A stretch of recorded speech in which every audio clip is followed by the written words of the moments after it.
Hello সবাইকে, রাধে রাধে। সবাই কেমন আছো? আশা করি সবাই খুব ভালো আছো। আর আমিও খুব ভালো আছি।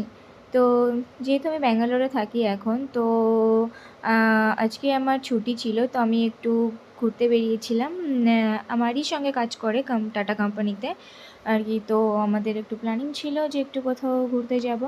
তো কোলার বলে একটা জায়গা আছে ব্যাঙ্গালোরে সেটা।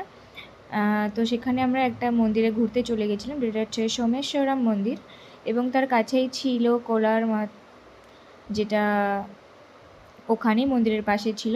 তো আমরা সেখান থেকে পুজো করে একটু মন্দিরের কিছু ফটো ভিডিওস নিয়ে আমরা কিছুটা টাইম ওখানে থেকে দিয়ে প্রসাদ খেয়ে তারপর ওখান থেকে আমরা চলে গেছিলাম আর একটা মন্দিরে, যেটা পাশেই ছিল। এই মন্দিরটা খুবই সুন্দর ছিল, আমার তো খুবই ভালো লেগেছে, কারণ অনেকবার এখানে যাওয়ার জন্য ভেবেছি কিন্তু যাওয়া হয়নি।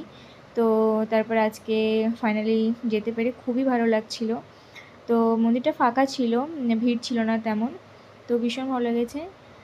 তো তারপর এই যে দেখতেই পাচ্ছ মন্দিরটা খুবই সুন্দর লাগে। তারপর আমরা এই যে চলে এসেছিলাম বাড়িতে।